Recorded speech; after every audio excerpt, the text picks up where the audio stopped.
안녕하세요. 저는 어렸을 때 집안 형편이 넉넉하지 못했는데요. 하지만 되게 평범한 가족이었어요. 그냥저냥 회사 다니시는 아버지, 작은 공장에 다니시며 살림하고 자식들을 키우시는 엄마, 첫째랍시고 성질 드센 언니, 그리고 집안의 막내인 저까지 이렇게 네 식구였습니다. 하지만 평범하게 이어지던 일상에 변화가 일어났는데 그건 전혀 좋은 징조가 아니었습니다. 나쁜 쪽으로 바뀌었거든요. 그렇게 되고 나자 평범하게 사는 것도 얼마나 감지덕지한 건지 뒤늦게 깨닫게 됐었고요. 아버지가 웬 도박을 그렇게 하시다가 전 재산을 날려먹으셨습니다. 재산만 날렸나요? 얼마 있지도 않은 재산까지 그저 날아간 것이었다면 그렇게 힘들지도 않았을 거예요. 빚까지 생겼으니까 그게 크나큰 문제였죠. 그러길래 내가 그 새끼랑은 죽어도 어울리지 말라고 했잖아. 당신은 왜 사람 말을 안 들어 대체 왜? 미안해, 정순 엄마. 나도 이렇게 될 줄 알았나. 꿈에도 몰라서 그런 거였어. 정말 미안해. 나도 우리 가족 더 잘 되어 보려고 진짜로 한탕 땡길 수 있을 줄로만 알고 그랬어.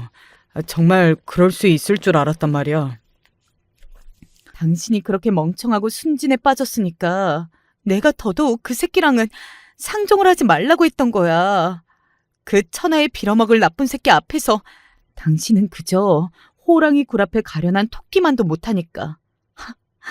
얼마나 구워 삼기 쉬워 보였겠어. 나도 알고 세상이 다 아는데 그걸 당신만 몰랐어, 이 미련한 남자야. 이제 어쩔 거야? 나하고 당신은 그렇다 쳐. 그런데 우리 자식 새끼들은, 응? 애들은 어떡할 건데, 우리 정순이, 정민이, 우리 어린 자식 새끼들은 앞으로 어떡할 거냐고. 엄마는 당신의 가슴을 치시면서 원망과 증오, 그리고 후회로 몸부림치셨습니다. 엄마의 앞에서 고개를 떨구시다가 종국에는 무릎까지 꿇으셨던 아버지는 죄인의 모습을 하고 계셨고요. 어렸던 그때 당시에도 확실하게 알지 못했었다가 조금 더 크고 난 뒤에 알게 되었던 사실은 아버지가 난데없이 도박을 알고 빠지게 되셨던 원인, 바로 어떤 한 분에게 있었다는 것입니다. 원흉이라고 칭해야 더 옳을 듯 싶어요. 그 원흉은 아버지와 꽤 오래 알고 지낸 분이었는데요. 언니하고 제가 어렸을 때 그분을 보며 삼촌거리며 스스럼 없이 행동했다고 합니다. 저는 기억이 가물가물한데 저보다 나이가 많은 언니 쪽은 확실히 기억을 하고 있더라고요. 아무튼 그 삼촌이라는 분을 엄마는 평소에도 마음에 안 들어하고 계셨어요. 왜냐하면 질이 나쁜 분이셨거든요. 게다가 그 삼촌이란 분하고 엮여서 아버지가 딱히 좋은 꼴을 보신 적이 없었거든요. 손해를 보면 봤었죠. 아버지는 소위 팔랑귀 성격이셨어요. 귀가 얇으셨고 줏대가 강하지 못하셨으며 성격도 강인한 것과는 약간 거리가 있었는데 엄마가 보시기에 그 삼촌이라는 분에게 잘못 걸리면 아버지 같은 사람은 한 입거리 먹잇감에 지나지 않을 거라고 하셨습니다. 그런데 엄마의 잔소리를 들으실 때마다 아버지는 내심 자존심이 상하셨던 건가 봐요. 당신이 그 삼촌이라는 분 앞에서 엄마의 표현처럼 진짜로 꼬봉 따까리 이런 게 아니라는 것을 증명하고 싶으셨던 것인지 어울려 놀지 말고 아예 만나지 말라는 잔소리를 싫어하셨습니다. 그러다가 결국 도박, 노름판 이런 것까지 그 삼촌이라는 분의 계속된 권유로 넘어가서 발을 들이셨다가 패가만신을 당하셨죠. 그 과정에서 그분이 아버지의 등을 쳐 잡수셨고 돈을 들고서 그분은 잠적하셨습니다. 전문 용어로는 야반도주가 있겠네요. 그 동네 이웃 사람들도 모르게 그냥 어느 날 갑자기 야반도주를 해버렸다고 해요. 아버지는 당연히 충격에 휩싸이셨죠. 배신감에 치를 터셨고 당신 스스로가 수치심과 패배감 속으로 깊게 묻히셨습니다. 그 삼촌이라는 분은 자기 부인하고 사이가 좋지 못했습니다. 한마디로 빵점 남편, 빵점 아빠였던 것이죠. 그래도 어쨌든 자기 처자식이니까 홀랑 내버려 두고 잠적을 할 수 없을 텐데 그렇다고 해서 사이도 안 좋건만 설마 한 번에 데리고서 같이 잠적을 하는 쪽도 머릿속에 안 그려진다고 여기셔서 아버지는 내심 마음을 놓고 계셨던 거예요. 이 천하의 등신 같은 남자야. 그런 것마저 그 새끼가 전부 계산하고 행동하면서 움직여왔다는 생각은 왜 못해? 처음부터 당신이 놀아난 거야. 엄마는 답답해서 미칠 지경이셨습니다. 아직도 상황 파악을 제대로 못하시며 미적지근하게 구시는 아버지 때문에 당장이라도 숨이 꼴깍 넘어갈 것 같다고 그러셨어요. 원래 살았던 집에서 더는 못 살게 됐습니다. 더 작고 훨씬 더 저렴한 집으로 이사를 가야만 했거든요. 그래서 이삿짐을 싸둔 더미들 사이에서 잠을 청하는 동안 저는 땅이 꺼질 것 같은 아버지의 한숨과 차라리 죽자면서 우시는 엄마의 흐느낌을 들었습니다. 앞으로 대체 어떻게 되는 걸까 싶어서 불안하더라고요. 하지만 제 옆에서 언니는 에휴라는 소리나 뱉었던 것을 끝으로 쿨쿨 잠을 청하였습니다. 아주 좁고 낡은 집으로 이사를 간 뒤에도 저는 침울해서 집 밖에 나와 앉아있고는 했었는데 언니는 적응이 빨랐습니다. 생각해보면 천성 자체가 그랬던 것 같습니다. 저는 소심하고 예민한 기질을 타고났었고 그래서 다른 사람들의 기분이나 상태 같은 걸 살피는 게 자연스럽게 습관으로 자리 잡았는데 저와는 달리 언니는 무신경하고 시큰둥하고 남이 어찌했든 간에 자기 감정이 우선이고 매사에 거침이 없었죠. 저는 차분하고 조용했으나 언니는 인내심이 없고 산만했거든요. 친자매라서 그런지 얼굴의 이목구비나 체형 같은 건 정말 비슷했는데 외양의 공통점과는 다르게 그 안의 성미는 도저히 한 배에서 태어난 관계라고 보기에 어려울 지경이었습니다.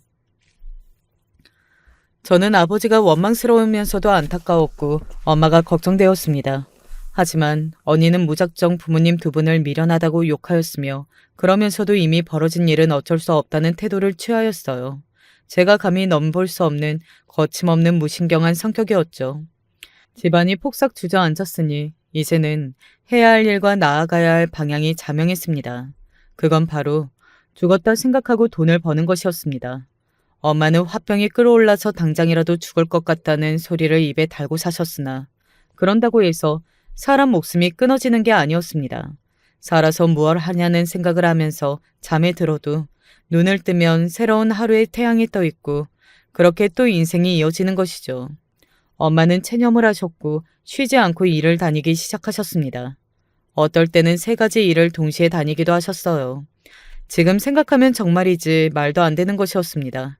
어떻게 그 고된 일을 3가지나 동시에 다니면서 살 수가 있나요? 그게 살아도 사는 게 맞는 건가 싶네요. 제가 어렸고 그 어렸던 나이보다도 미련하고 둔한 아이였기에 엄마의 고되고 지친 심신을 제대로 알아들이지 못했던 게 죄송할 따름입니다. 아버지는 뭘 하셨냐고요? 당연히 일을 다니셨죠. 그러면서 술을 드셨습니다. 내가 왜 그렇게 되었을까? 제발 그때로 내가 다시 돌아갈 수 있다면 그러지 않을 텐데 그때 내가 뭐에 홀렸었나? 대체 무슨 정신으로 그랬던 거지? 아버지는 자꾸만 돈을 몽땅 날려버리던 시점을 되짚으며 후회를 거듭하셨습니다. 후회를 하시는 것까지는 좋았으나 거기에 갇혀서 벗어나지를 못하신다는 게 문제였죠. 술 때문이었습니다. 그놈의 술이 아버지의 정신을 갉아먹고 있었습니다. 하지만 애초에 술이 없으면 도저히 버틸 수가 없고 견딜 수가 없을 것만 같아서 그걸 입에 자꾸만 대기 시작하셨다는 걸 알고 있었기에 막무가내로 아버지가 술을 드시는 걸 비난할 수만도 없었네요. 이게 그러니까 악순환의 고리였던 거예요. 그 처참한 고리 속에 갇혀서 저희 가족의 시간이 어떻게든 흘러갔습니다. 살아있으니까 사라지고 사라진다는 표현이 딱 맞았죠. 과로에 시달리고 계시던 엄마는 결국 어느 날 길에서 쓰러지셨습니다. 쓰러지며 코피까지 흘리신 엄마의 모습에 주변 사람들이 깜짝 놀라서 비명을 지르고 난리도 아니었다고 했어요. 저는 그 이야기를 병원에 앉아서 멍한 얼굴로 들었습니다. 엄마는 과로 때문에 쓰러지신 건데 상태가 너무 안 좋다고 일단은 영양 상태부터 너무 망가져 있기 때문에 충분히 몸을 쉬어줘야 한다고 의료진이 말하기도 하였습니다. 그리고 엄마는 넋이 나간 얼굴로 가족들 앞에서 이렇게 중얼거리셨고요. 젠장할 놈의 검사를 받느라 돈이 많이 나오겠네. 나라에서 어디까지 지원을 해주려나. 안 그러면 큰일인데. 돈이 어딨어. 돈. 이 죽일 놈의 돈. 저는 어찌할 바를 모르고 그때부터 바닥만 쳐다봤습니다. 아버지는 한숨을 내쉬며 진작에 고개를 떨구신 뒤였고요. 다만 제가 알기로 언니는 그때도 그저 짜증이 난다는 표정을 짓고서 엄마와 아버지를 번갈아 바라보는 게 전부였던 것 같습니다. 한번 그렇게 크게 건강 문제가 터지고 나자 엄마의 몸에 이미 장고장이 나기 시작한 것은 점점 더 느껴지더라고요. 크게 쓰러지셨을 때 관리를 하시고 신경을 쓰시고 그랬어야 맞는데 형편상 엄마가 일을 쉬실 수가 없었어요. 아니 쉬려면 쉬실 수야 있었는데 아무도 엄마를 그렇게 하시도록 광곤할 수가 없었습니다. 죄다 무능력한 것들만 가족이랍시고 있었네요. 저는 엄마를 향한 죄스러움으로 우울해졌습니다. 제가 이 다음에 크고 나면 엄마한테 효도를 해드려야겠다고 싶었죠. 그런데 내가 공부도 잘 못하는데 무슨 수로 이 다음에 효도를 하면 좋을까? 대학? 그건 내가 벌써부터 좋은 곳을 갈 자신이 없는데. 그렇다면 어디 돈을 많이 준다는 공장 같은 곳에 들어가야 하나? 그럴 거면 고등학교부터 굳이 대학을 목표로 공부하는 학교에 가지 않아도 되겠네? 저는 미래를 걱정하며 이런저런 생각을 하느라 항상 머릿속이 복잡했습니다. 이런 성격의 제가 사춘기 나이를 맞이했을 때 원만한 교우 관계를 유지하며 학교 생활을 하기란 몹시도 어려운 일이었죠. 중학교 때 약간의 왕따를 당하기도 하였어요. 1학년 때는 저와 비슷비슷한 성격의 친구들과 조용하게 어울려 놀 수 있어서 다행이었는데 2학년 때는 반이 갈렸거든요. 게다가 같은 반에 지나치게 활발한 여자애들이 몇 있었습니다. 소위 일진이라고 불리는 애들이었어요. 지금 생각하면 그저 우스울 따름인 그들만의 서열놀이에 심취해 있던 애들이기도 했고요. 그러다 보니 당연히 학교에서는 3학년의 서열 최고봉이 있었는데 일찌감치 인생을 포기한 건지 어쩐 건지 아주 막 나가는 미친 언니들이 있었습니다. 그 미친 언니들한테 충성을 하면서 시키면 실내화라도 당장 핥을 기세인 그런 애들하고 저는 한반이 된 것이었고요. 그런 애들의 눈에 저 같은 성격은 그야말로 한입거리도 안 되고 그저 가지고 놀며 때때로 괴롭히는 재미를 충족해줄 심심풀이 땅콩으로 보였을 것입니다. 드라마에 나오는 주인공을 따라하겠다면서 저에게 연습 상대를 해달라고 그러더니 제 뺨을 연속으로 몇 차례나 때렸던 그 일화는 당시 저를 비참하게 무너뜨렸습니다. 얻어맞고 바닥에 쓰러진 저를 둘러싼 애들이 미친 듯이 높은 소리로 웃으면서 한참을 깔깔거리고 저를 발로 툭툭 걷어차면서 조롱을 이어갔던 그 순간은 정말 죽고 싶을 만큼 모욕적이었어요. 그 애들이 까불 수 있는 건 당연히 3학년 최고봉들에게 충성을 다했기 때문이었는데요. 어느 날은 평소처럼 조용히 그림자처럼 몸을 움츠린 채로 하교를 하고 있었는데 그날이 일진들 집합하는 날이었나 보더라고요. 제가 아주 조용히 지나가고 있었건만 운동장 구석에 있던 같은 반 일진 애들이 저를 발견하고 불렀었죠. 덜덜 떨면서 다가갔더니 무리의 중심에는 3학년들이 있었습니다. 거기서도 서열 1위였던 한마디로 학교 짱이었던 3학년이 저에게 물었어요. 네가 얘네들 장난감이야? 네? 얘네들이 그러던데? 지금 운동장에 지나가는 저기 찐따가 자기들 장난감이라고. 그 발랄한 목소리 앞에서 저는 치욕스러워졌고 다른 일진들이 모두 웃기 시작했습니다. 저는 두드려 맞을까봐 그게 걱정이었는데 갑자기 그 학교장이 저에게 어깨동무하면서 말했어요. 장난감이면 뭐 하나 장기 정도는 있겠지? 장기 자랑 하나만 해볼래? 제가요? 저 그런 거 없는데요. 장기 자랑 하나 할 것도 없어? 이거 안 되겠네. 야, 너희들. 얘가 너희들 장난감이라면서. 근데 이게 뭐야? 시시하잖아. 너희들이 나를 속인 건가 보네. 이걸 어쩌면 좋을까? 그 학교장이 이를 갈면서 말을 하자 저와 같은 반 일진 애들이 전부 다 사색이 되어서 필사적으로 저에게 눈빛을 보냈습니다. 당장 뭐라도 하지 않으면 죽여버리겠다는 신호였어요. 제가 아무것도 안 하면 자기들이 죽은 목숨이었으니까요. 그리고 그렇게 되면 최종 분풀이를 당하는 건 제가 될 거였죠. 저는 이러지도 못하고 저러지도 못하다가 노래를 부르고 춤을 추라는 누군가의 외침에 떠밀려서 억지로 움직였습니다. 그러자 그 학교장이 박장대소를 했어요. 박수를 치면서 웃었고 그 학교장의 눈치를 보면서 같은 반 일진 애들이 안도의 한숨을 내쉬었습니다. 집으로 돌아가는 동안 눈물이 찔끔 났는데 서열이란 이토록 잔인하구나 싶었네요. 같은 학교에 소속이 된 같은 학생들이었으나 다 같은 처지는 아니었습니다. 퀴퀴한 냄새가 나는 좁은 집에 도착한 저는 부모님이 그 어느 때보다도 원망스러워졌어요. 그리고 그 어느 때보다도 안타깝고 불쌍하게 생각이 들었습니다. 구석에 놓인 소주병을 치우면서 술을 놓지 못하시면서도 그 몸을 하시고도 더러운 꼴 다 보는 일터로 향하신 아버지의 발걸음을 머릿속에 그려봤습니다. 성치 않은 몸으로 끙끙 앓으시면서도 돈을 벌러 나가 계신 엄마를 떠올려 봤습니다. 미치도록 서글프더라고요.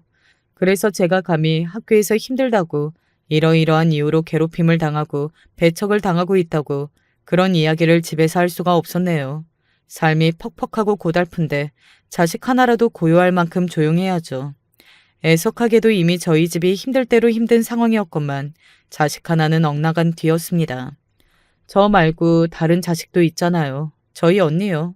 언니의 중학교 시절은 저와 전혀 달랐습니다.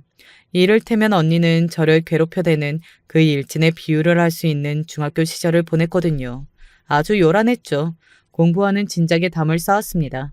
삥을 뜯고 다니는 건 예사였고요. 오만 사고란 사고는 자아치고 다녔으며 심지어는 크게 패싸움을 벌이는 바람에 한바탕 난리가 났었습니다. 이쪽의 일진연합과 저쪽의 일진연합이 맞붙었다나 뭐라나 그랬던 전말이었죠. 그 중심에 언니가 당당히 자리하고 있었고요. 그런 놀라운 양아치가 저희 집안에서 탄생했다는 게 믿어지지가 않았습니다. 동생은 둘도 없는 찐따였는데 그 언니는 둘도 없는 양아치였으니 이게 무슨 조합이란 말입니까? 처음에는 그저 언니가 반항할 나이가 돼서 잠시 엇나가는 거라고, 집안 꼴을 보면 그 심보가 충분히 못돼질 수 있는 거라고, 부모로서 솔직히 미안하고 할 말이 없다고 그렇게 생각하셨던 게 엄마였습니다. 하지만 언니는 그저 잠시 반항을 하려던 게 아니었어요.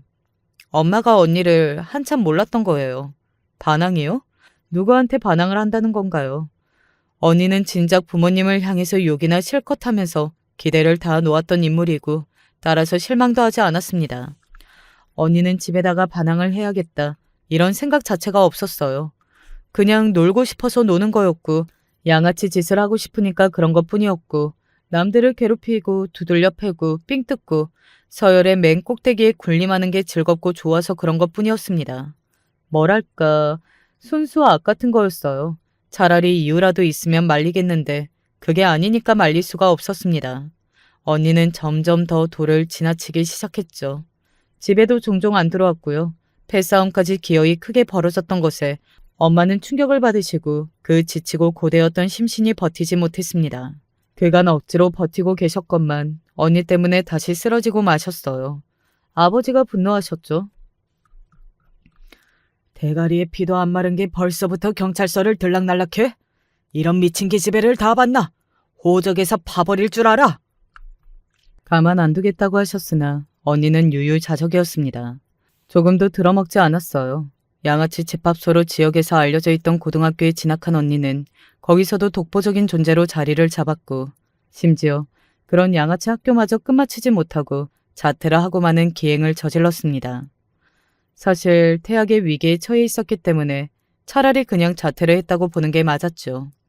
언니는 19살 나이에 혼자 멀리 나가서 살기 시작했고요. 대체 뭘 어쩌면서 사는지 알 길도 없었습니다. 2달에 한 번 정도의 빈도로 집에 잠깐 와서 제 앞에서 시시덕거리며 농담 따먹기나 하는 게 전부였어요. 올 때면 과자가 가득 담긴 봉지, 10만 원이 든 봉투, 이런 걸 들고 와서 두고 갔고요. 차림새만 봐도 예사롭지가 않았습니다. 뭘 하고 지내는 건지 제가 물어도 정확하게 대답해주지 않았는데 저는 차라리 다행이라고 생각했어요. 진짜로 뭘 하는 건지 대답해 주었다면 왠지 제가 감당을 못했을 것 같거든요. 아무튼 언니 쪽이 정신 나간 자식이었기 때문에 저는 아무런 자본도 내지 않는 조용한 자식이고만 싶었습니다. 제가 뭘 어차피 특출나게 할 수 있는 것도 없었고 공부를 잘하는 것도 아니었기 때문에 어설프게 목소리를 내며 부모님을 신경 쓰이게 만들 바에는 차라리 제대로 입을 다물어버리는 쪽을 선택하였던 것입니다. 중학교 때 너무 힘들고 서러운 나날들이 많았으나 이게 영원하지 않을 거라는 생각 하나로 버텼습니다. 기세가 대단했던 3학년 최고봉이 졸업하고 퇴장한 이후에는 숨통이 좀 트이기도 했었고요. 같은 반이었던 일진 애들하고 3학년 때는 다행히 반이 갈렸고 더 이상 위 서열의 눈치를 볼 일이 없어서 그런지 그 애들도 이제는 행동을 약간은 다르게 하면서 지냈습니다. 저를 마주치면 비웃음을 날리고 욕하긴 했으나 심하게 괴롭히는 건 없었죠. 감지덕지하면서 졸업까지 했었네요. 고등학교는 조용히 학교만 다녔는데 이때는 정말 은근하게 집안이 살얼음 판이었습니다. 엄마의 건강이 이제는 회복세를 보이지 않고 있었고 그런 와중에 언니가 또 한 번 집안에 핵폭탄을 터뜨렸기 때문입니다. 일찍이 남자를 만났더라고요. 그럴 수 있죠. 하지만 문제는 그 남자와 이미 동거를 하고 있고 결혼까지 자연스레 생각을 하고 있다는 것이었습니다. 여기까지도 그러려니 넘어가겠습니다. 여기서 진짜 문제는 그 남자의 정체에 있었습니다. 그 남자가 누구냐고요? 옛날에 아버지의 등을 거하게 쳐 잡수셨던 그 삼촌분의 아들이었습니다. 가히 원수의 자식이라고 할 수 있었네요. 하고 많은 놈들 중에서 하필이면 그놈의 자식 새끼를 만나? 네가 그러고도 사람이야? 너는 네 부모 생각은 조금도 안 하는 거냐? 어렸을 때 잠깐 봤었으니까 그 기억이 있어서 우연히 만나게 된 게 너무 반가워서 그랬어요.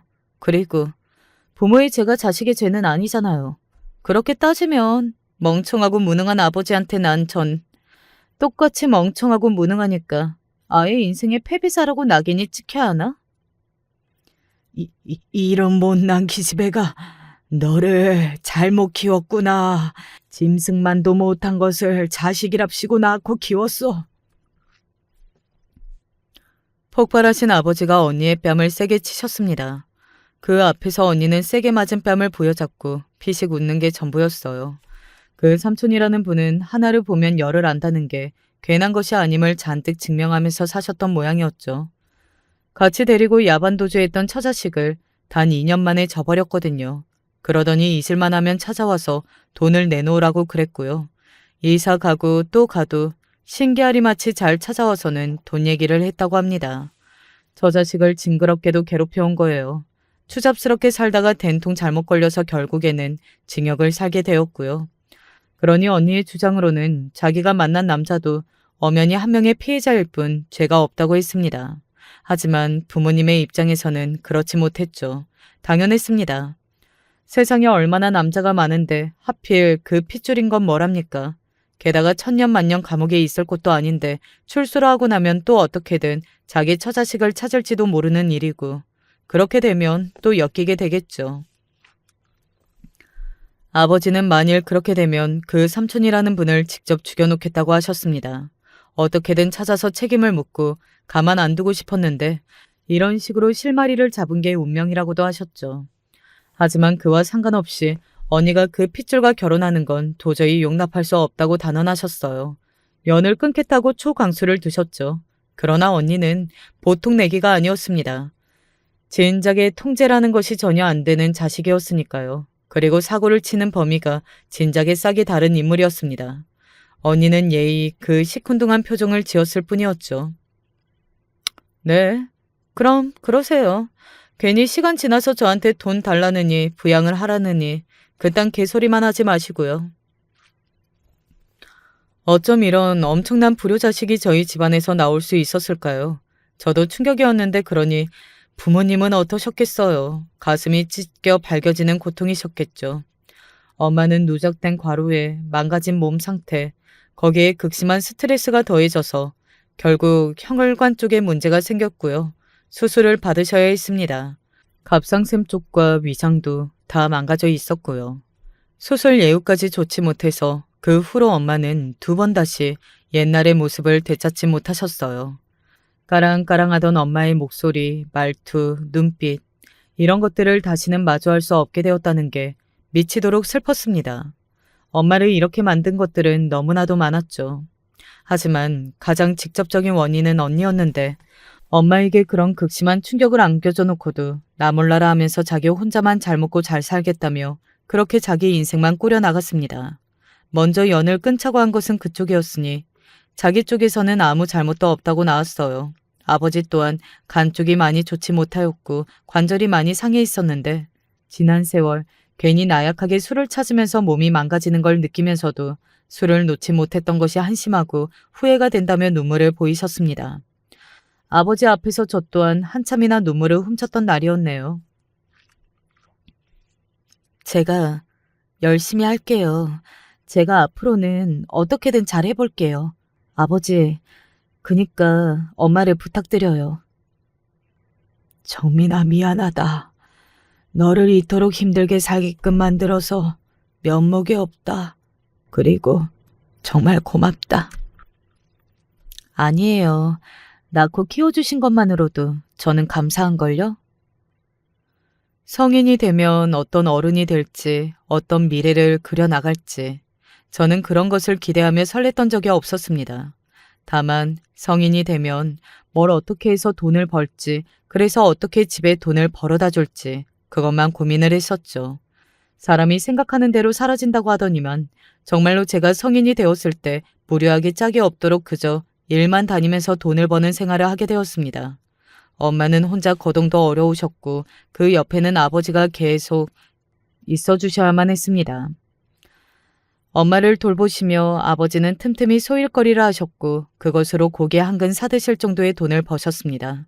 올려다본 하늘은 푸르렀는데 분명히 그러할진데 저의 눈에는 종종 잿빛 하늘로 보였습니다. 제 마음이 온통 우울한 회색빛이어서 그렇다는 걸 문득 깨달았을 땐 제 또래의 아가씨들이 예쁘게 꾸미고 그 차림새보다 더 예쁘고 환하게 웃으면서 길을 다니는 모습이 자꾸만 눈에 들어오더군요. 그에 반해서 저는 항상 수수하게 짝이 없는 옷차림새, 튼튼하고 편하기만 하면 그만일 뿐 운동화, 마찬가지로 튼튼하고 가벼우면 장땡인 가방, 그런 게 전부였습니다. 절약하고 벌고 그러는 게 전부인 일상이라 제 자신이 초라하게 느껴지더라고요. 저에게 연애도 하고 결혼 생각도 해보고 이제는 봄 제발 그렇게 하라는 이야기를 아버지가 꺼내셨던 게 제 나이 20대 중반 때였습니다. 어느새 언니의 존재는 절대 입 밖으로 꺼내서는 안 되는 금기어가 된 지 오래였으며 엄마의 상태는 이런저런 후유증으로 집안에서의 생활도 이제는 힘든 게 아닐까 싶은 기로에 놓인 참이었습니다. 게다가 아버지의 건강도 좋지 못했으니까요. 그러니 이제 아버지는 당신의 딸이 자꾸만 걱정되고 안정적인 가정을 꾸렸으면 좋겠고 그런 생각이 자꾸 드신 모양이었죠. 소심하고 매사에 자신감 없고 당연히 재미도 없는 성격인 저였으나 놀랍게도 20대 초반부터 꾸준히 저에게 관심을 표해오는 남자들이 있었습니다. 그래서 저는 도리어 경계를 했었어요. 남자 문제 때문에 언니가 부모님을 얼마나 힘들게 만들었는지 잘 아니까요.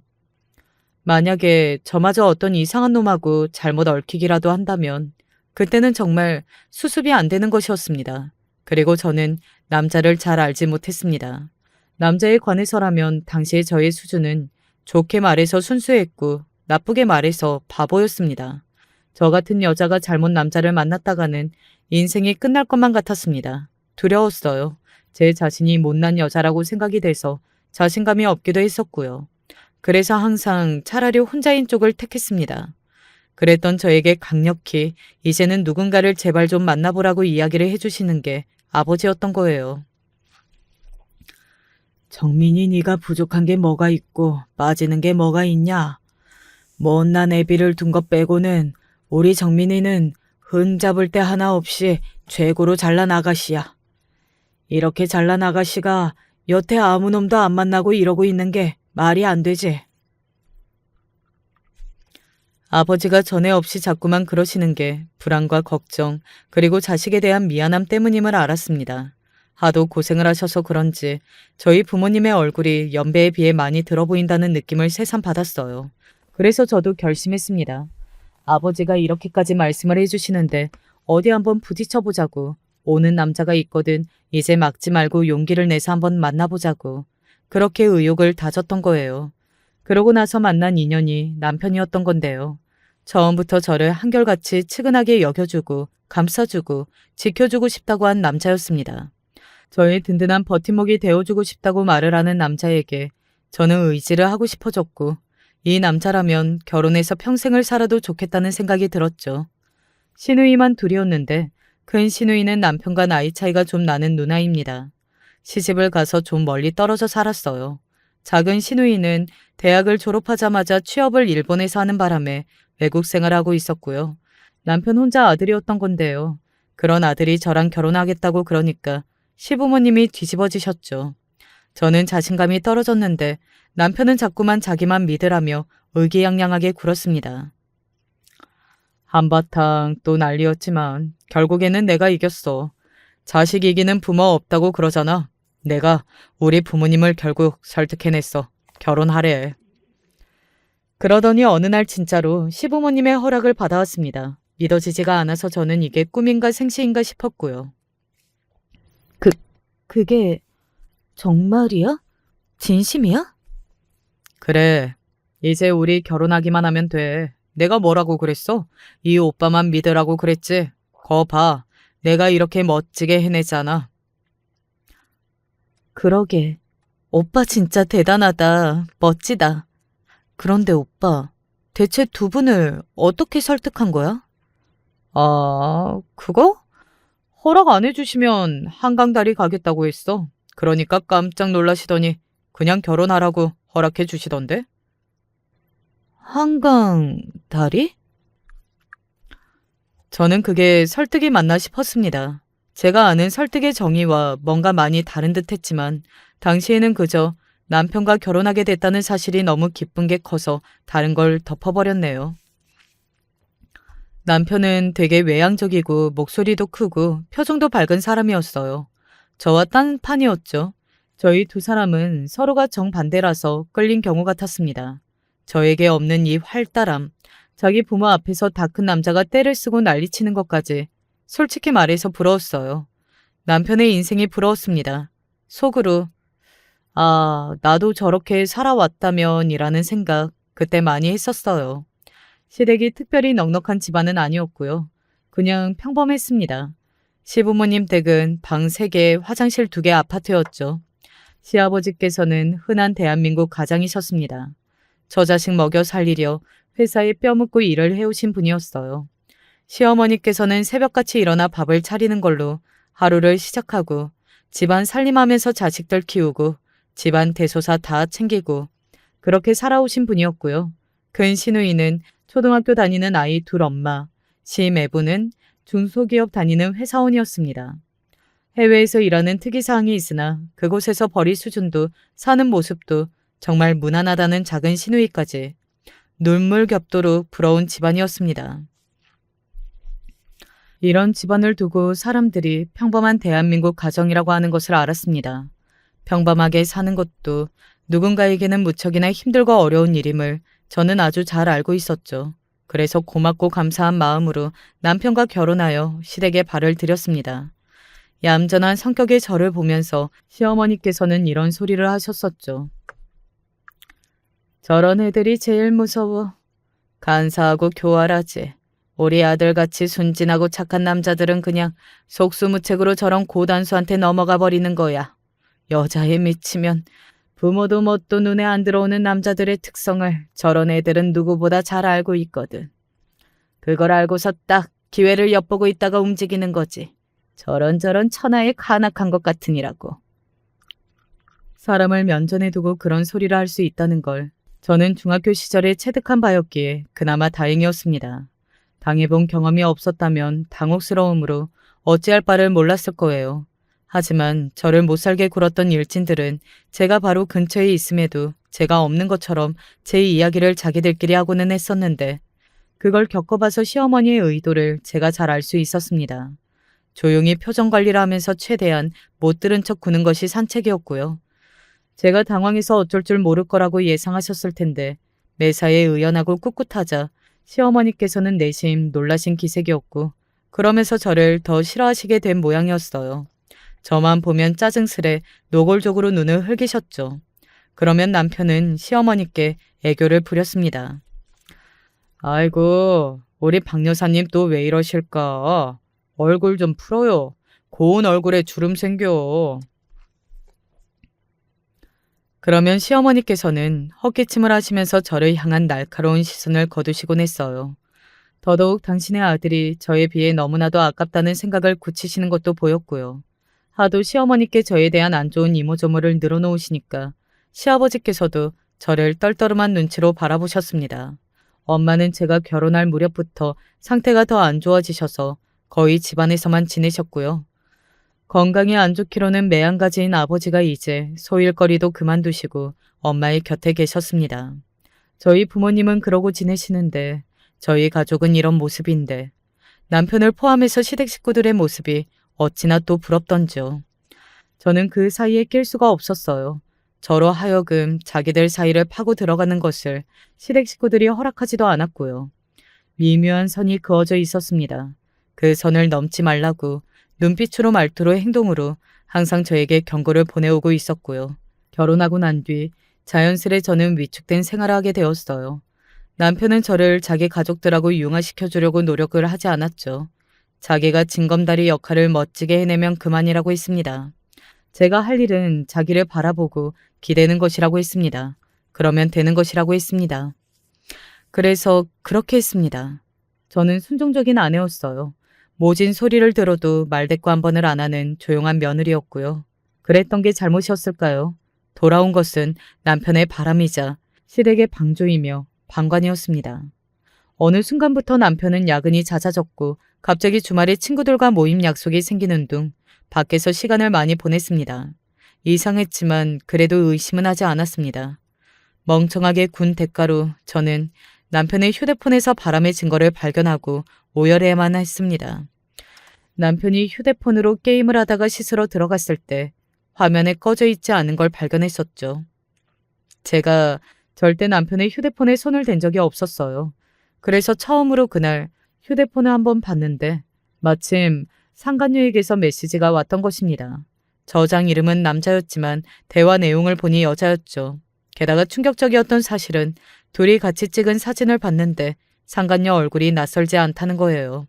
그래도 얼른 생각이 안 났었는데 대화 내용을 다 살펴보다가 남편이 상간녀를 애칭으로 불렀던 대목에서 감을 잡았습니다. 이 상간녀, 제 중학교 시절 서열 최고봉이었던 사람이었어요. 저에게 장기 자랑을 해보라고 했던 3학년 말입니다. 너무 놀라서 숨이 쉬어지지 않았습니다. 그런 와중에도 어디서 본 건 있어가지고 그 불륜의 증거를 다 제 휴대폰으로 기록을 하면서 비참함에 눈물을 흘렸습니다. 씻고 나온 남편에게 당장 따졌죠. 바람 났냐고. 이게 다 뭐냐고요. 그랬더니 남편이 저에게 실망이라고 했습니다. 미련할 정도로 순진하고 바보 같은 여자라서 좋았던 건데 정말 이러기야? 어디 감히 자기 남편의 휴대폰을 들여다봐. 이렇게 막 나가는 여자였어? 뭐? 지금 나한테 최소한 미안하다고 사과를 해야 하는 거 아니야? 당신은 대체 나를 뭘로 알고 있는 거야? 먹이는 만만히 콩떡이지. 당신하고 있으면 내가 슈퍼맨이 된 것 같고 여자의 인생 하나 구제해주는 그런 멋진 놈이 된 것 같아서 그게 참 좋았는데 그런 건 금방 식더라. 우리 엄마 말이 맞았어. 연민은 사랑이 아닌데 내가 단단히 착각을 했던 거야. 사람이 매력이 있어야지. 당신처럼 착하기만 해서는 재미없어. 그러니까 내 잘못 이전에 당신 잘못이 더 큰 거야. 제 볼을 타고 흐르는 눈물이 너무 뜨겁게 느껴졌습니다. 하지만 심장이 더 뜨겁게 타오를 듯 아파서 제가 얼마나 우는지 그걸 생각할 겨를도 없었습니다. 그 상간녀가 저와 중학교 동문이길래 신기해서 대화를 시작한 게 두 사람의 시작이었다고 합니다. 어떻게 인연이 이따위로 흘러갈 수가 있나요? 남편은 저를 향해서 차라리 잘 됐다고 하면서 저를 거칠게 밀쳐서 넘어뜨리더니 옷을 챙겨 입고서 집을 나갔습니다. 시댁의 간거였고 바람 난 게 들켰으니 저와 이혼하고 그 상간녀와 잘해보고 싶다는 소리를 시부모님께 했더라고요. 자식이 불륜을 저지르면 뒷목을 잡아야 하는 게 부모 아닌가요? 하지만 시댁은 그러지 않았죠. 심지어 시어머니께서는 남편의 불륜을 진작 알고 계셨으며 응원까지 해오셨더라고요. 상황이 이렇게 되자 옳거니 잘됐다 여기셨고요. 너도 잘됐다 생각해라. 맞지도 않은 옷은 이제 벗어 던져야지. 마음 약한 우리 아들 그만 괴롭히고 당장 이혼해. 저는 피해자였건만 당연히 이혼까지 얌전히 해줘야 하는 사람으로 여겨지고 있었습니다. 저를 제외한 모두가 신이 났는지 명절에 해외여행을 가겠다고 했어요. 작은 시누이가 있는 일본에 가서 3박 4일을 보내고 오겠다고 하더군요. 저한테 그 소리를 신나게 떠드는 이유가 있었어요. 상간녀도 그 여행에 함께였기 때문입니다. 어떻게 그럴 수가 있냐고, 상간녀와 가족여행을 어떻게 가냐고, 그 상간녀가 학창시절의 일진이었고 저는 피해자였는데 어떻게 다 알고도 그럴 수가 있냐고 남편에게 울면서 따졌습니다. 그러자 남편은 멋쩍은 표정으로 자기 마음이 떠났으니 어쩔 수 없는 거 아니냐고 그러더군요. 그리고 시어머니께서는 저에게 압박을 가하셨어요. 너 한 번만 더 마음 약한 우리 아들한테 이래라 저래라 하면 가만 안 둘 줄 알아? 그리고 너같이 답답한 등신이 잘못인 거지. 어디 우리 똑부러지는 새며느리가 잘못인 거겠니? 우리가 여행 다녀올 동안 이혼할 준비나 끝마쳐둬. 저보고 이혼할 준비나 하라고 그러셨어요. 상간녀는 이미 새 며느리 호칭이었습니다. 제가 아무런 대응도 못할 거라고 확신하면서 그들은 여행길에 올랐고 저는 피눈물을 흘리며 아버지에게 이 모든 걸 말씀드릴 수밖에 없었어요. 이혼 당하는 건 시간 문제인데 그렇게 되면 비밀로 할 수가 없게 되니까요. 엄마는 충격을 받으실까봐 아버지한테만 몰래 말씀을 드렸고 죄송하다고 했습니다. 네가 왜 죄송해? 너는 아무런 잘못도 하지 않았는데 잘못은 그 미친 년놈들이 그 미친놈의 집안 사람들이 했지. 그리고 너에게 자꾸만 누구라도 만나서 결혼을 하라고 재근을 했던 이 못난 애비가 잘못을 한 거지. 정민아, 너는 잘못 없다. 아예 상종을 하면 안 될 종자들이니 이참에 끊어내라. 네, 저도 분하고 억울해서 미치겠지만 이혼을 하는 게 최선이라고 생각은 하고 있어요. 그래. 하지만 아무것도 안 하고서 그저 이혼을 해줄 수야 없지. 그 더러운 것들에게 눈에는 눈, 이에는 이라는 것을 보여줘야겠구나. 네? 아버지, 그게 무슨 말씀이세요? 저는 어리둥절했는데 아버지가 결의에 찬 눈빛으로 어딘가에 전화를 하시는 모습을 보고 기절할 뻔했습니다. 다름이 아니라 아버지가 언니에게 연락을 하셨기 때문입니다. 알고 보니까 지난 세월 언니는 다달이 집에 뭔가를 보내왔더라고요. 갖가지 생필품들을 꾸준히 말입니다. 말도 없이 그냥 보내왔고 아버지는 매번 그걸 받으셨지만 그뿐이었을 뿐 언니와 연락하신 적은 없었습니다. 그런데 오늘 드디어 자존심이든 뭐든 다 내려놓으시고 언니에게 연락을 하신 것이었죠. 저를 위해서 말입니다. 생각지도 못한 존재, 언니가 여기서 등장하다니 제 심장이 크게 뛰었습니다. 그리고 양심 없는 인간들이 귀국하던 날이었습니다. 캐리어를 잘도 끌고서 입구장으로 나오더군요. 나온 걸 확인하고 주차장으로 먼저 앞질러 갔어요. 남편과 함께 있는 상간녀를 발견했을 때부터 저는 왠지 몸이 떨렸는데 이런 동생과 전혀 다른 언니가 있었습니다. 어이, 거기 잠깐 중지? 너 백민중학교 나왔다면서? 너 그러면 지수연이라고 아냐? 네? 백민중 지수연이면 제 선배님이신데 그런데 그쪽은 누구세요? 아, 너는 지수연 따까리였구나. 지수였는데 따까리였는데 나를 혹시 알려나 모르겠네. 나 김정순이라고. 김정순. 설마 상현중의 전설 김정순? 그래, 아는구나. 다행이다. 적어도 네가 정확히 누구한테 처음 왔는지 알아둬야 좀 낫지 않겠어? 어금니 꽉 물어라. 잘못하면 이빨 나간다. 저희 언니는 미친 사람이 틀림없었습니다. 상간녀의 얼굴에 그대로 주먹을 꽂아버렸어요. 시댁 식구들은 기절 초풍이었고 남편은 괴성을 지르면서 단 한 방에 나가떨어진 상간녀를 살폈습니다. 그리고 분노하며 저희 언니를 째려봤죠. 당신 미쳤어? 당신 누구야? 나?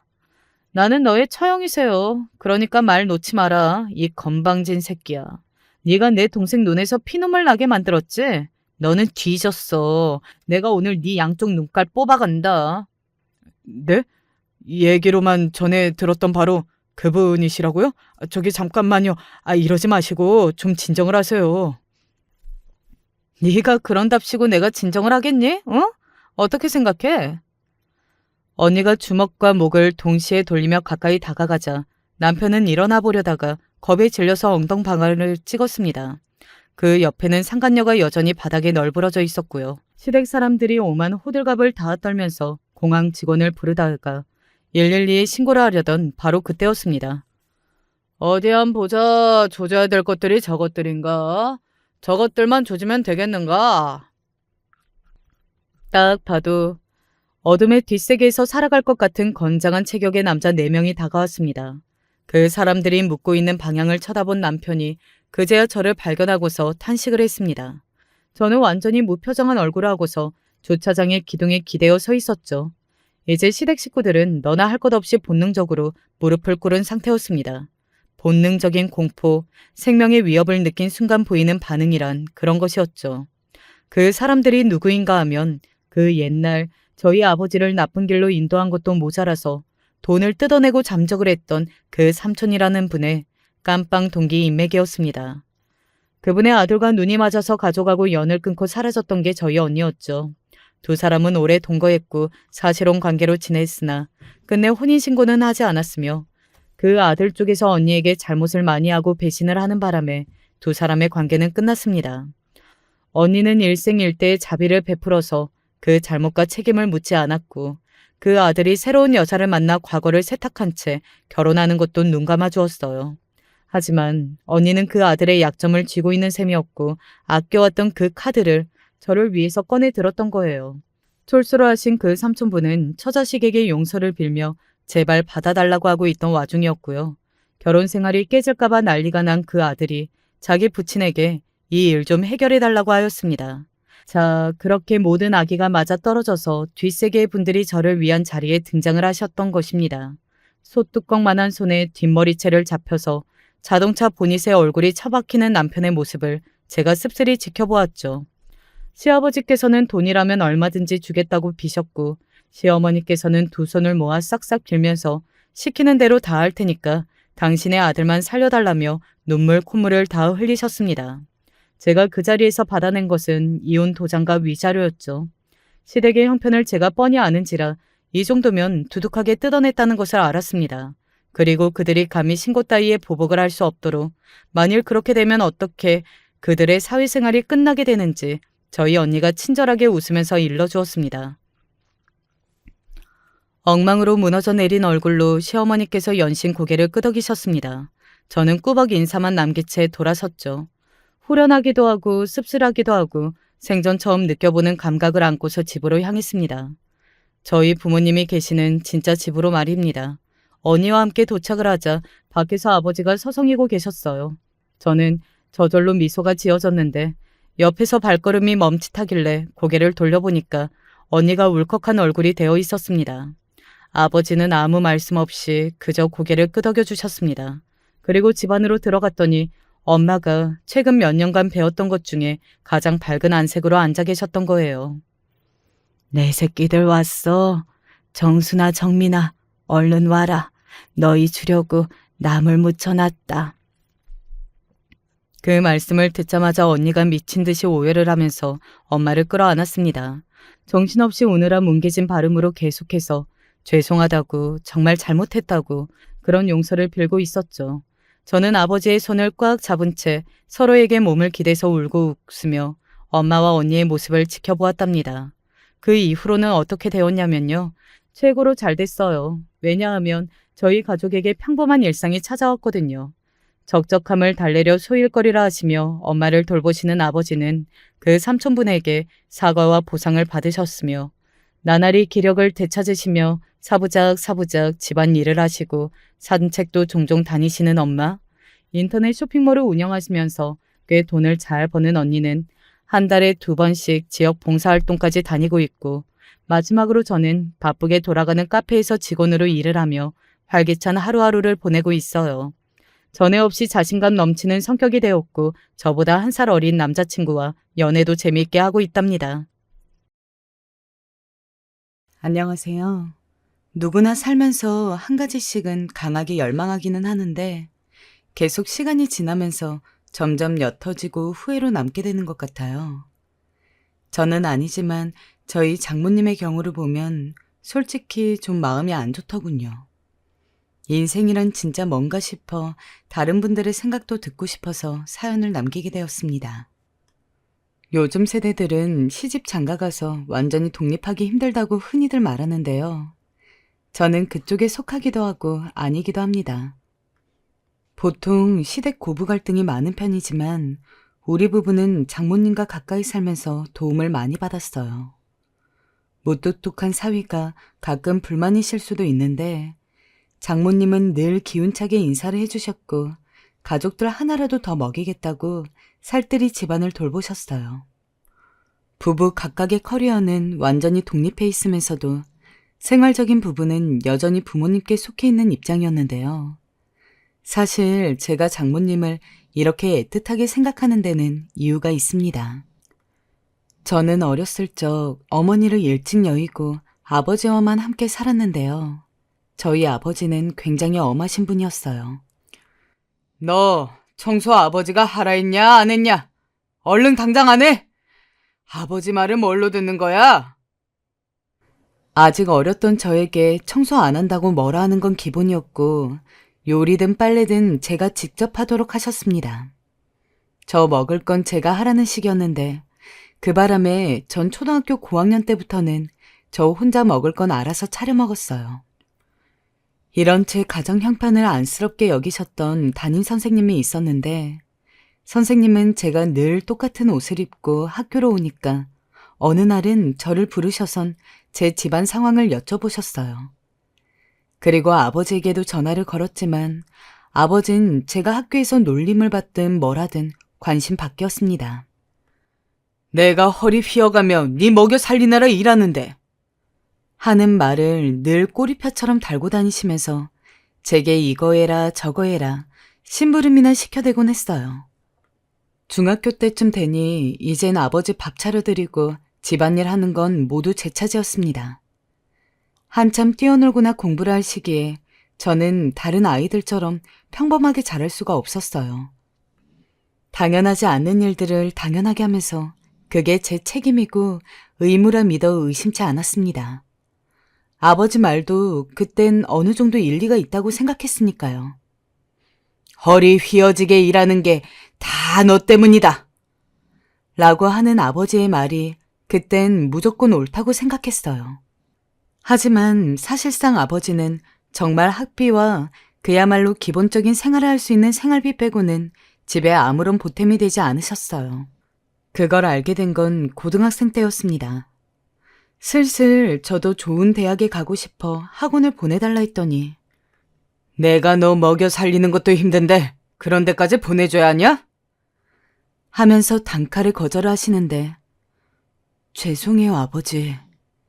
이 말 한마디와 함께 단념할 수밖에 없더라고요. 어쨌거나 저는 아직 보호자의 온기가 필요한 아이였고 또 하고 싶은 것도 있는 아이였는데 그 모든 요구는 묵살당했고 아버지는 제게 결정적으로 부모로서의 사랑을 주지 않으셨어요. 부모의 애정과 지지 없이 이 모든 걸 혼자 해내야 했던 제 어린 시절은 그렇게 춥고 마음은 가난했습니다. 사람의 유년 시절 형성된 성격이 평생을 간다는 말이 있잖아요. 저는 이 말이 참 무섭습니다. 제가 정확히 그런 경우였거든요. 제 안에 저도 몰랐던 결핍과 어둠이 슬그머니 드러나기 시작했는데 그건 바로 대학에 가서부터였어요.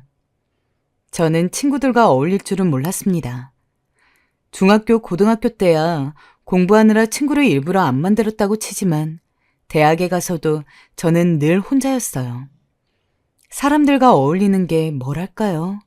쉽지 않더라고요. 사람이 제게 다가오면 일단 겁부터 났고요. 심장이 벌렁벌렁 뛰기 시작했습니다. 나에게 말 걸지 않았으면 좋겠는데 하는 생각이 저절로 들었고 이런 제 마음이 들킬까봐 더 두려웠던 것 같아요. 그럼 분명 저는 또 어린 시절처럼 혼자가 될 테고 혼자가 되는 건 무서운 일이었으니까요. 그때 만난 게 바로 지금의 아내였어요. 아내는 사진 동아리에서 우연히 만나게 되었는데 소심하고 기죽어 있는 저와 달리 무척이나 활달하고 밝은 사람이었어요. 마치 제가 어둠이라면 아내는 꼭 그 정반대에 있는 사람 같았습니다. 스스로가 생각해도 저와 아내는 정말 어울리지 않았지만 마음은 이미 무언가에 홀린 듯 아내에게 끌리고 있었어요. 아내의 생기와 활달함에 묶여 저도 모르게 아내 생각을 하게 되고 어떻게 말을 걸어야 할지 고민하게 되고 말입니다. 허나 친구에게도 다가가지 못하는 제가 뭘 할 수 있었게요. 그럼에도 제가 아내와 결혼까지 할 수 있게 된 건 바로 아내가 먼저 내밀어준 손 덕분이었을 겁니다. 준기야, 오늘 우리 호수공원에서 사진 찍기로 했으니 같이 가자. 어? 나랑? 카메라 들고 오고 무거우니까 삼각대는 내가 챙겨갈게. 조금 이따 보자. 오. 그날 아내와 함께했던 호수공원 데이트는 지금도 잊지 못합니다. 흐드러지게 벚꽃이 핀 날이었는데 꽃을 찍으러 간 과제에서 저는 아내만 찍다 왔거든요. 이런 말하기 쑥스럽지만 당시 저한텐 아내가 그 어떤 꽃보다 아름다운 꽃이었으니까요.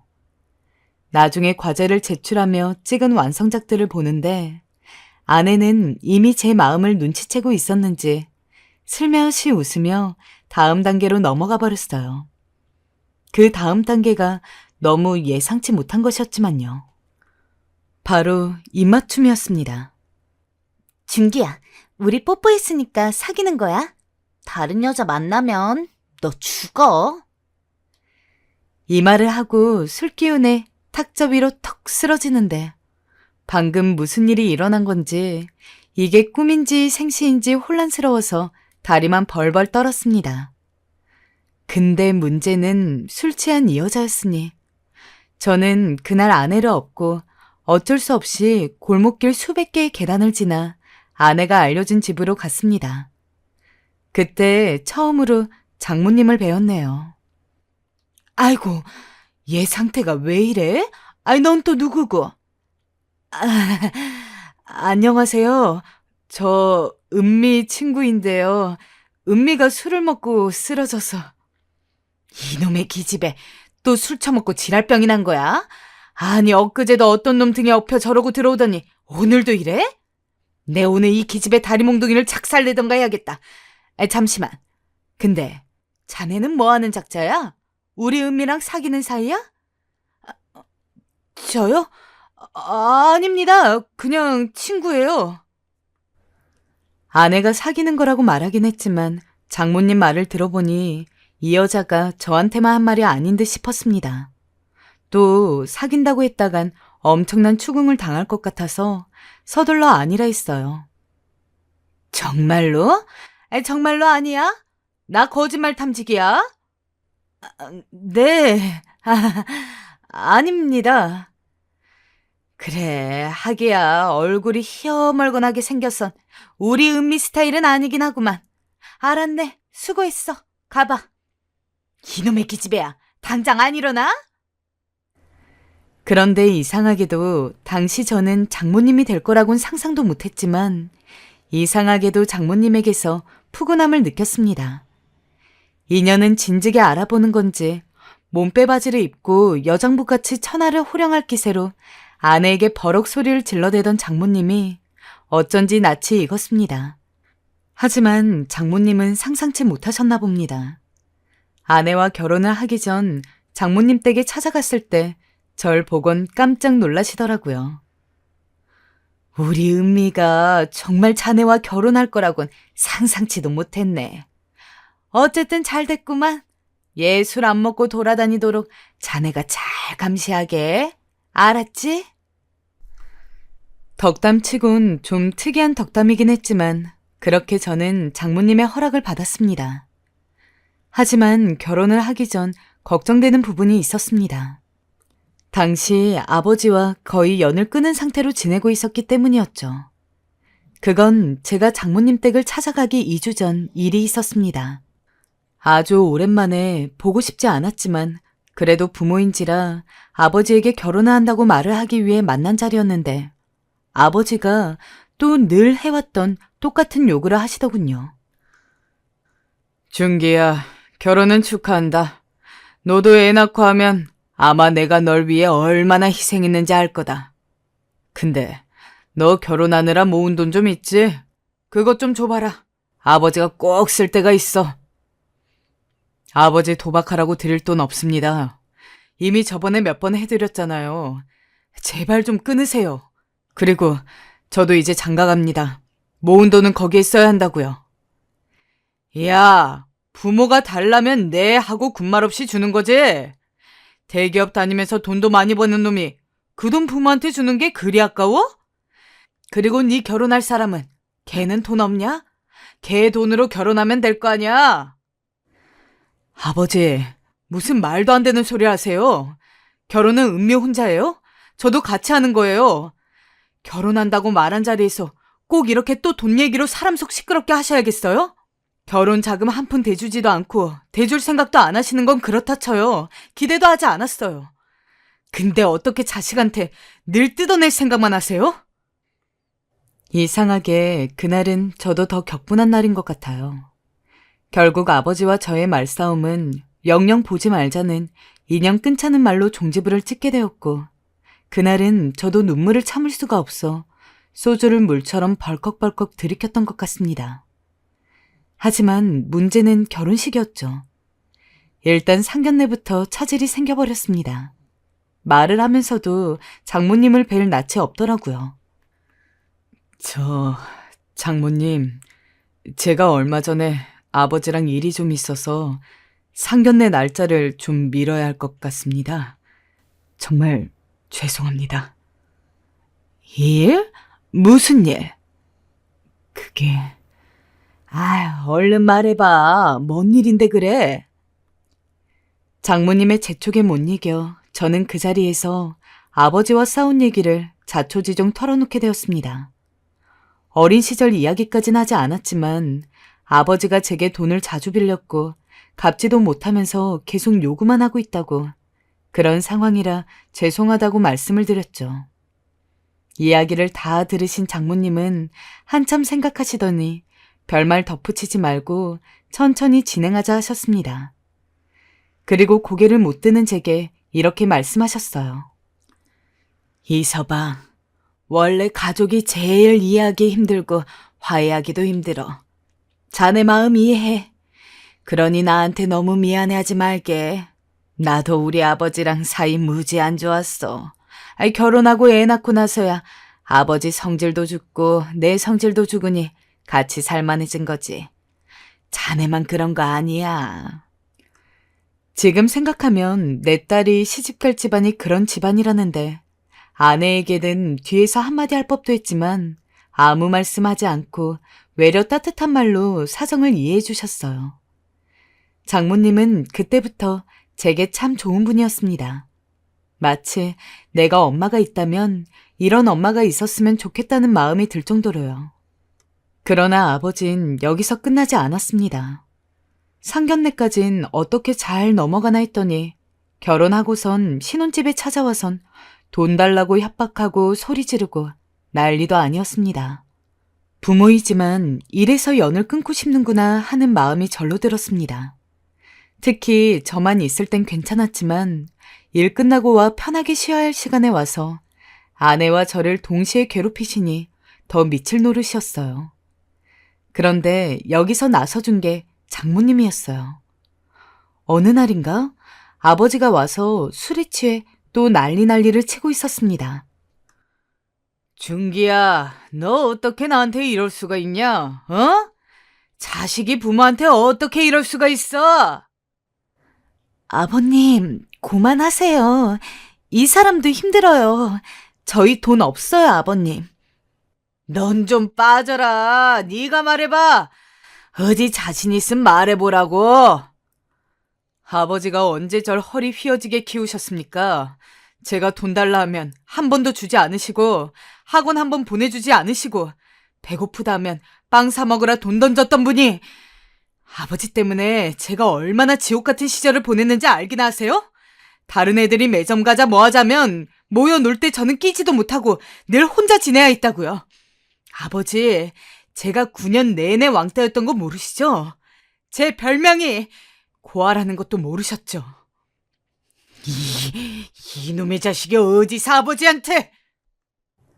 한계점에 도달한 건지 그날은 저도 모르게 술술 아버지에 대한 원망이 물밀듯 밀려나와 버렸어요.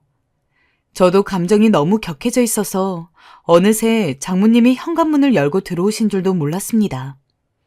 눈물까지 뚝뚝 떨구며 말을 하는데 아버지가 여기서 그치지 않고 제 멱살을 잡더라고요. 너 어디서 아버지한테, 이놈 자식 키워줬더니만 은혜도 모르고. 그리고 아버진 손을 들더니 갑자기 정신없이 제 뺨을 치셨어요. 충분히 막을 수 있었지만 그래 오늘 끝까지 한번 가보자 싶어 그냥 내버려 두었어요. 그런데 그때 어디서 우리 아들한테 이 난리야? 고만하네? 장모님이 부엌으로 후다닥 뛰어가시더니 후라이팬을 가져와 아버지의 머리를 그냥 때려버리셨습니다. 그 충격으로 아버지는 휘청거리시다가 쓰러지셨고 저도 아내도 너무 놀라 뭐라 대꾸하지 못하고 서 있었죠. 장모님은 씩씩거리더니 또 술에 취해 주절거리려는 아버지를 밖으로 쫓아내셨습니다. 아휴, 이래서 인간이 말이 많으면 안 되는데 자네 괜찮나? 네. 장모님은 그날 제게 참 많은 말씀을 해주셨습니다. 용기 있게 후라이팬으로 악당을 작살내시는 모습도 보여주셨고 제가 아버지에게 상처받은 것들을 이해한다면서 장모님 본인의 이야기를 해가며 하나하나 보듬어 주셨어요. 사실 그간 저를 아들처럼 여긴다는 장모님의 말씀을 많이 듣긴 했지만 이날은 정말이지 장모님이 제 엄마 같은 기분이 들었어요. 떨고 있는 어린아이를 지키려는 그런 강인한 엄마 말입니다.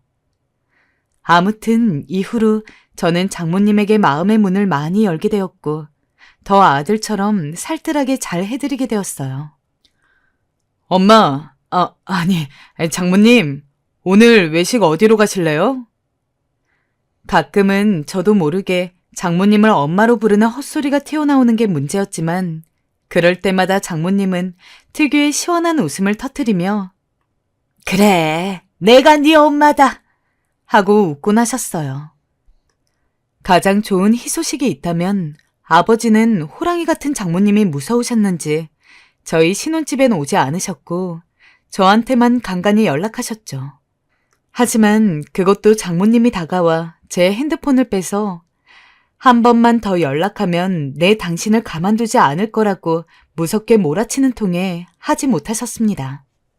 이렇게 든든한 장모님을 둔 사위가 이 세상에 있을지 그렇게 난 복받은 놈이라 생각했을 무렵 일이 일어나 버렸습니다. 5분 거리에 있는 장모님 댁을 오가고 시간을 보내고 돌무렵에 맡겼던 아이들이 초등학생이 되어 중반을 달리고 있을 쯤 갑자기 청천벽력 같은 소리를 듣게 되었어요. 한창 일이 바빠서 정신이 없는 와중에 같은 회사 타부서에 있는 아내에게 전화가 온 것이었어요. 지금 생각해보면 아내의 목소리는 상황에 맞지 않을 정도로 조용했습니다. 여보, 우리 엄마 암이래. 듣고 너무 당황해서 말이 나오지 않았어요. 아무래도 친자식인 아내가 느끼는 상실감까진 아니더라도 저 역시 무척 비통한 기분이 되었습니다. 저와 아내는 빠르게 집으로 달려갔고 이것저것 진단을 받으신 장모님은 그날따라 무척 기운이 없어 보이셨어요. 그 기운 넘치시던 분이 말입니다. 장모님, 자네 들었는가? 내가 암이라네. 참 세월은 어쩔 수가 없구만. 장모님은 얼마 남지 않으셨다고 했습니다. 아내는 그때도 감정을 억누르며 제대로 울지도 못했고 저도 믿을 수가 없었습니다. 집으로 돌아가서도 아내는 안방에 들어가서 이불을 뒤집어 쓰고 소리가 안 나가도록 힘겹게 울고 있었고 저 역시 한동안은 멍해 있었어요. 아내와 저는 고통스러운 날들을 보내면서 장모님의 이후 치료를 위한 수속들이나 여러 가지들을 함께 따라다니며 정리했습니다. 겨우 받아들이긴 했지만 정말 얼마 남지 않은 날들을 갑자기 선고받고 나니 장모님의 존재가 너무나 크게 느껴졌습니다. 무슨 일을 해도 무엇을 정해도 무조건 다 장모님을 우선순위로 행동하게 되었는데요. 아내는 그 사이 제대로 마음을 추스릴 수 없어 몇 번이나 울며 토하기도 했고 저 역시 최선의 것으로 도울 수 있게 많은 것들을 알아보고 뛰어다녔습니다. 그러던 사이 점점 장모님의 병화는 악화되었고 이미 마음의 준비는 억지로 할 수밖에 없었지만 병원에서 내려지는 말들은 어쩌면 그렇게 망치로 발등을 내려찢듯이 무서운 말들만 나오는 걸까요? 이조차도 하나씩 익숙해져야 한다는 생각이 너무나 가슴 아프고 두렵게 느껴졌습니다. 저도 이 정도인데 아내는 얼마나 괴로웠으며 당사자인 장모님은 얼마나 삶 앞에서 많은 생각이 드셨을까요? 얼마 지나 장모님은 무언가 결심을 하신 듯 저희를 부르셨어요. 은미야, 시골 외할머니 댁 가면 엄마 영정사진으로 쓸만할 게 있을 거야. 작년에 이모들이랑 기념사진 찍은 것 중 괜찮은 게 있거든? 그것 좀 가져다 줘라. 엄마, 자네, 우리 은미랑 같이 좀 내려가 주게. 너무나 덤덤하게 본인의 장례를 준비하려고 하시는 장모님의 모습을 보니 더 견딜 수가 없었고 아내는 그저 알겠다고 몇 번이나 반복해서 답하다가 장모님 무릎에 손을 묻고 한참을 울었고 저도 고개를 떨구었어요. 그 와중에도 장모님은 제 마음을 안다는 듯 손을 꼭 쥐어주셨습니다. 그리고 저희는 처가 외할머니 댁으로 가기 위해 시동을 걸게 되었습니다. 아주 예전에 한번 방문해 본 적이 있었던 처가 외할머님 댁이라 저도 얼핏 기억은 하고 있었어요. 그래서 아이들을 저희 어머니께 맡기고 아내와 함께 갔습니다. 이때의 일이 훗날 얼마나 큰 결과를 가져올지 모른 채로 말이에요. 영정사진으로 쓸만한 것만 찾아서 얼른 나올 생각으로 들른 건데 저희는 여기서 엄청난 일을 알게 되었습니다. 장모님이 저희에게 억지로 숨기신 것도 아니지만 숨겨져 있던 사연이 있었는데요. 일단 우리가 도착했을 때 아내의 친정 어른들이 몇 분 계셨고 미리 사정을 말씀드려서 그런지 다들 표정이 어두우셨어요. 예전에 쓰셨던 방이자 이제는 창고가 되어버린 곳을 안내받았고 거기서 장모님이 말씀하신 것들을 둘러보았는데 거기서 저희는 아주 의외의 것을 발견하게 되었고 뭔가에 묶인 것처럼 멈춰서게 되었습니다. 바쁘게 둘러보던 중에 갑자기 아내가 말하더군요. 이게 뭐지? 웬 노트들을 집은 아내가 그것을 펼쳐보았어요.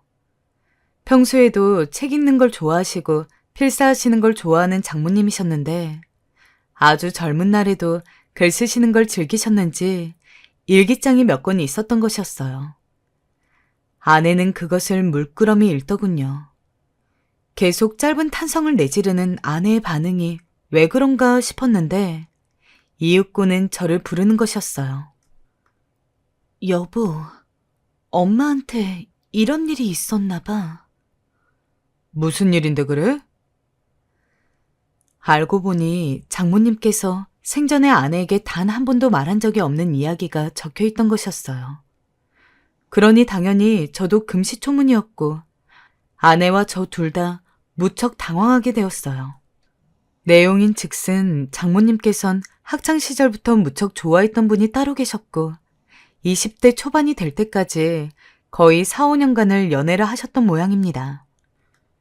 결혼을 약속해서 둘 다 그 꿈에 부풀어 있는데 남자분 쪽 사정이 뭔가 좋지 않았는지 집에서 크게 반대를 했고 억지로 현재 저의 장인어른과 결혼을 하는 사정으로 흘러가게 되셨나 봅니다.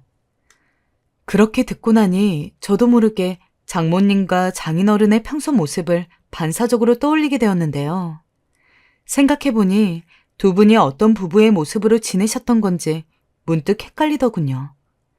아내도 같은 생각이었는지 벼랑간 의외의 말을 하는 것이었습니다. 엄마가 그래서 나보고 그렇게 말했구나. 무슨 말? 너는 꼭 네가 좋아하는 사람이랑 결혼하라고. 이야기를 계속 들어보니까 아내가 이제야 말하는 거지만 어릴 적에 두 분이 자주 싸우셨고 장인어른이 장모님께 손찌검도 곧잘 하셨다는 것입니다. 저는 단순히 아내가 자랄 때 매우 엄하셨다는 건 알았지만 그 정도로 장모님에게 함부로 대하셨다는 것은 몰랐습니다. 장모님이 맞고 사셨다고? 우리 엄마 지금은 저렇게 센 사람이지만 아빠 있었을 땐 아니었어. 아빠 돌아가시고 나서 원래 성격대로 돌아오신 거지. 우리 집 이야기 나쁘게 해봤자 나만 손해니까. 우리 엄마도 원하지 않을 것 같아서 말 못했어. 근데 우리 엄마 진짜 많이 힘들었겠다. 아내는 말을 다 잊지 못하고 얼굴을 묶고 흐느꼈어요.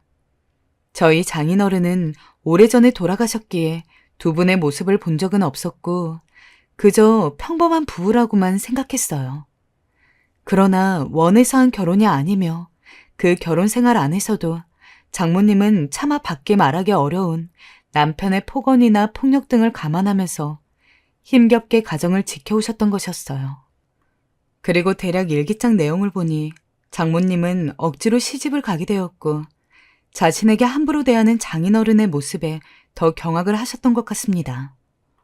원래 결혼을 약속했던 남자분에게 찾아가셨던 적도 있다고 적혀 있더군요. 허나 내용을 보니 남자분이 자기는 새로 결혼할 여자를 찾았으니 더 이상 연락하지 말라고 거절을 했나 봅니다. 장모님은 결혼 생활로부터 도망가고 싶었는데 그렇게 좋아했던 분 역시 새로 가정을 꾸린다고 이별을 고하니 당시 무척 상심이 크셨던 것 같더군요. 그렇게 계속 쭉 본인의 불안하고 살얼음 걷는 것 같은 가정생활을 유지해 오셨던 것 같습니다. 이후 들려오는 아내의 말은 참 마음이 아팠습니다. 엄마는 늘 아빠한테 그렇게 말 못할 소리를 듣고 울면서도 그 다음날 되면 변함없이 우릴 챙겼어. 아무렇지 않은 척하느라 얼마나 힘들었을까. 우리 엄마 불쌍해서 어쩌면 좋아? 일기장이 몇 권 더 있어서 더 살펴보니 못내 이루어지지 못한 그분에 대한 그리움이 무척 힘겹도록 녹아있더군요. 결혼 생활에서 느껴지는 피로감과 자신의 일생에서 하고 싶은 대로 하지 못한 것에 대한 아픔이 겹겹이 쌓여 모든 걸 제자리로 돌리고 싶다는 바람들이 가득하게 적혀 있었습니다. 아내가 어릴 때 장모님은 강압적인 장인어른과 살면서 달리 풀 방법이 없어서 매번 책을 읽거나 필사를 하셨다던데 그 중에 일기장도 있었나 봅니다. 아마 이런 내용들이 있으니 더 이상 집에 둘 수는 없고 버릴 수도 없어 친정에 갖다 두셨던 것 같았죠. 저도 일기장을 보면서 엄마라 느꼈던 장모님에게 이런 과거가 있단 것이 너무 감정적으로 힘이 들었습니다. 그래도 밥이라도 먹고 가라는 어른들의 말씀에 함께 식사를 하게 되었는데요. 그 사이 궁금한 게 많았던 전 여러 가지 내용들을 여쭈게 되었습니다. 다 들으신 이모님이 이제는 말 못할 것도 없다는 듯 입을 여시더군요. 그래, 니네 엄마 그렇게 결혼하고 싶어 했던 우식이라고 있었어. 사실 할아버지 할머니도 잘 살라고 니네 아빠랑 결혼시킨 건데 그렇게 힘들 줄 누가 알았겠어. 니네 엄마도 독한 게 할아버지 돌아가실 때까지도 결혼 생활 힘든 거 말 안 했잖니. 나중에 내가 듣고 얼마나 속이 터지던지 제부 쫓아가서 얼마나 따지고 싶었는지 몰라. 우식이랑 살게 했으면 저런 꼴 안 당했을까 생각했지. 아내 역시 그간 아빠가 엄마에게 함부로 하는 것을 보고 힘들었다고 하더군요. 늘 엄마를 불쌍하다고 생각했는데 그런 사정이 있었던 걸 아니까 더 괴로워진 것 같았어요. 근데 불현듯 제 입에서 약속이라도 한 듯 이런 말이 툭 튀어나왔어요. 우리 장모님 가시기 전에 그분 만나게 해드리는 건 어때? 얘 좀 봐. 아이, 지금 찾아줘서 뭐하게. 아니에요. 이 사람 말이 맞아요. 엄마 평생 하고 싶은 거 하나도 못 해보고 저렇게 가는데 평생 아빠한테 쥐어 사느라 친구도 마땅히 없었잖아요. 엄마가 좋아했던 거 하나라도 보고 가는 게 뭐가 나빠요? 당신 그렇게 말해줘서 고마워. 찾아보자. 아내의 그 말을 들으니 얼마나 가슴이 아프던지 아내가 뭘 느끼고 있는지 저릿저릿하게 느껴지더군요. 그 길로 저와 아내는 올라오게 되었고 장모님께 사진을 전달드린 뒤 외할머니 댁에서 나누었던 이야기에 대해서는 굳이 말씀드리지 않았어요. 한창 투병 중이시라 괴로워하시던 때였으니까요. 그렇게 결국 함께 수소문에서 찾아보게 되었어요. 한창을 우리끼리 열심히 찾아 헤맸지만 아는 실마리가 몇 개 없어서 그런지 크게 수확은 없었고 장모님의 힘을 빌리는 수밖에 없었습니다. 그런데 장모님의 반응은 예상했던 반응이 아니라서 더 놀랐습니다. 뭐라고? 너희가 그 일을 어떻게 알게 된 거야? 한창 안색이 나쁘고 병색이 짙었던 장모님은 새삼 이 화제가 나온 것에 대해서 당황스러워하셨어요. 엄마, 미안. 일기장을 봤어. 엄마한테 그런 사연이 있는 줄 몰랐어. 다 쓸데없어. 옛날 일이야. 괜한 일 하지 말거라. 장모님, 찾아보면 안 될까요? 둘 다 나가라. 기운이 없다. 장모님의 표정은 더 어두워지며 힘드니 나가달라고 하셨습니다. 우리가 괜한 일을 한 것일까 싶어서 머리가 너무 아파오더군요. 가뜩이나 아프신 분께 더 신경을 쓰게 해드린 것 같아서 마음이 편치 않았습니다.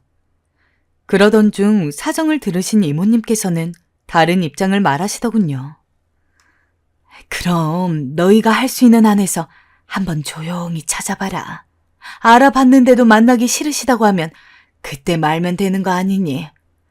어쩌면 너무 지난 일이라 본인도 갑작스러울 수 있는 거야. 생각해보니 이미 말을 꺼내기도 했고 이모님의 말씀도 맞는 것 같았어요. 또 무엇보다 평생을 본인 뜻대로 무엇 하나 해보신 것도 없이 사셨고 본인을 괴롭게 했던 남편이 먼저 가고 딸네 집을 봐주는 것을 위안으로 삼으셨던 장모님. 본인이 그렇게 원하고 그리워했던 것이 여행이라면 해드리고 싶고 물건이라면 사드리고 싶고 그게 사람이라면 한 번이라도 보여드리고 싶은 게 제 마음이었습니다. 그렇게 알아봤는데도 싫다고 하시면 그때 가서 그만두는 것도 장모님의 결정이니 그에 따라도 되지 않을까 싶었어요. 저와 아내는 다소 더 상황이 어렵게 가게 되긴 했지만 간병을 하는 틈틈이 열심히 알아보고 연락을 취하게 되었습니다. 일기장에 있던 내용들을 읽어보면 남자분은 먼저 결혼해버린 장모님에 대해서 무척이나 애달픔, 그리움, 서운함을 많이 느끼셨던 것 같았어요. 그래서 홧김에 다른 여자분과 빠르게 만나서 결혼을 하신 듯 했습니다. 장모님은 아무리 부모의 뜻이라지만 그것을 거절하지 못하고 따르게 된 자신을 원망하시는 내용이 가득했고요. 설상가상으로 결혼한 지 얼마 안 돼서 평탄치 못한 생활들을 이어가게 되니 간절하게 그분을 그리워하다가 그렇게 찬찬히 멈추게 되셨더군요. 삶도 평탄치 않았는데 죽음도 마음대로 할 수 없이 그저 운명에 따라야 하는 장모님이 참 안타까웠습니다. 그러던 중 점점 장모님의 병화는 위태해지고 밤에도 괴로워하시고 아내도 이성을 잃어가던 와중에 예상치도 못했던 곳에서 연락을 받게 되었습니다. 꽤 신경을 기울여 기다리고 있던 결과이기도 했지만 막상 받게 되니 너무 얼얼했어요. 아내가 장모님의 옛사랑분을 찾기 위해 근처 지역이나 관련된 커뮤니티 SNS에도 많은 수소문을 했고 우리 엄마의 옛 친구분을 만나고 싶다고 많이 알려왔었는데요. 그것을 보고 가족이 연락을 해온 것이었어요. 바로 그 아드님으로부터 온 메시지였는데요. 하지만 우리는 여기서 답을 듣고 적잖이 충격을 받았어요. 안녕하세요. 추가로 보내주신 글 보고 저희 아버지가 맞다는 것을 확인하게 되었어요. 그런 사연이 있는지는 처음 알게 되었군요. 가끔 아버지가 첫사랑이 있었다는 말을 지나가듯 하셨거든요. 그게 사실이었다니. 그리고 내용을 듣자 하니 저도 여러 가지 생각이 오가네요.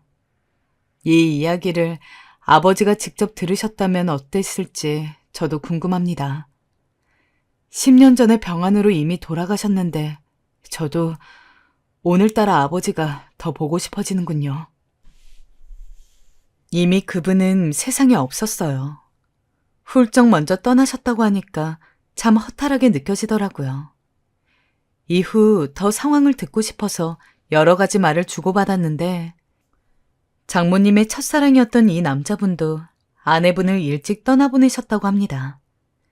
남자 혼자의 몸으로 아드님을 키워내셨고 평생 재혼도 하지 않고 사시다가 10년 전에 돌아가셨다는 것이었어요. 이분 역시 평탄한 삶을 사신 것 같지는 않아서 이야기를 나누는 족족 참 무거운 기분이 들었습니다. 그렇게 우리는 이 이야기를 접기로 하고 그저 장모님께는 알리지 않기로 마음을 먹었어요. 그런데 아내가 모든 걸 내려놓은 얼굴로 말하더군요. 엄마 가는 길에 내가 해줄 수 있는 게 아무것도 없네. 여보, 우리 엄마도 지금 가는 게 많이 아쉽겠지? 살고 싶겠지? 대답 좀 해봐. 이날 정말 처음으로 아내가 크게 통곡을 하는 모습을 보았습니다. 그간 숨죽여 참는 듯한 아내가 요 근래 누가 봐도 위독한 상태임을 알 수 있는 장모님을 밤낮으로 보면서 이제 정말 이별이 기다리고 있음을 체감한 것 같았어요. 저 역시 복잡하기는 마찬가지였습니다. 회사에 가 있어도 가 있는 것 같지도 않고 거의 10년이 다 되도록 우리 부부와 아이들 옆에 계시면서 매번 함께했던 장모님을 이렇게 보내게 된다니. 그렇게 많은 정이 들었다고는 생각지 못했는데 말입니다. 정말 물 흐르듯, 아니 옷에 자연히 스며들듯 그렇게 인자하게 제 마음에 스며들어 늘 안정감을 주셨던 장모님이시기에 이루 말할 수 없이 괴로웠어요. 그리고 그 끝에 할 수 있는 게 아무것도 없으니 더 그랬습니다. 장모님이 그나마 말을 들으시고 대답을 하실 수 있던 때에 아내는 결심한 듯 어렵사리 말을 꺼냈어요. 엄마, 나 그 우식이 아저씨 찾았어. 미안한데 이 사람이랑 같이 찾아봤어. 장모님은 그 말을 들으시더니 알 수 없는 표정을 지으셨어요. 그 아저씨 아들한테 연락이 왔어, 엄마. 끝끝내 대답을 안 하시던 장모님의 모습이 아직도 기억에 선합니다. 그저 눈을 꽉 내려감으시더군요. 무슨 생각을 하시는 것일지 아무리 읽어보려고 해도 알 수가 없었어요. 자신이 그렇게 사랑했던 옛사람에 대한 소식을 임종 전에 이렇게 알게 되었으니 아마 복잡한 기분이셨을 것입니다. 그 이상 들으시는 것도 힘겹겠다 싶으셨는지 아내는 말을 그만두었어요. 듣고 싶지 않으신 건지 아니면 더 듣고 싶어 하시는 건지 알 수가 없었기 때문입니다. 그렇게 며칠이 지나고 이윽고 우리 가족은 장모님의 임종을 마주해야 하는 주간을 맞게 되었습니다. 아주 잠깐 좋아지셔서 아이들과 대화를 나누기도 하셨지만 그날 밤부터 심하게 아프시기를 계속하시면서 몸은 더 이상 견디기 힘든 상태였어요. 그런데 이상할 정도로 이 시기가 며칠씩 길어지게 되었어요. 계속해서 투병을 하며 괴로워하는 본인의 엄마를 보면서 아내는 몇 번이나 병실 밖으로 뛰쳐나와 울고 힘들어했습니다. 진짜 힘든 것은 이때부터이구나 싶었고 아내는 차라리 엄마가 얼른 손을 놓는 것이 나을 것 같다며 얼마나 오열했는지 모릅니다. 그러던 차에 저는 불현듯 바로 그 며칠 전 연락이 되었던 아드님과의 일이 생각나서 아내에게 말을 꺼냈어요. 지금 생각해보면 제가 그때 왜 갑자기 그런 얘기를 꺼냈는지 스스로도 이해가 가지 않습니다. 장모님이 못 들으시던 이야기를 마무리 짓는 게 좋지 않겠냐고 한 것입니다. 당시 이도저도 못하고 괴로워하던 아내는 할 수 있는 건 다 해보자는 생각이었는지 결국 말을 꺼냈습니다. 엄마, 힘들지? 우리가 전에 알아봤다던 그 우시개 아저씨 있잖아. 그 아저씨 엄마한테 보여주고 싶었는데 먼저 하늘나라 가셨대. 엄마보다 10년 전에 먼저 갔나 봐. 분명히 들리시긴 하는 상태셨는데 장모님은 여전히 반응을 알 수 없는 표정이셨고 눈을 멀겋게 뜨고 계실 뿐이었어요. 저도 그때 왜 그랬는지 모르겠지만 왠지 그냥 그래야 될 것 같아서 그 아드님께 SNS로 다급하게 연락을 했어요. 이런저런 사정을 말씀드렸더니 너무나 감사하게도 멀지 않는 곳에 아버님 산소가 있다며 한번 가보시겠냐고 하시더군요.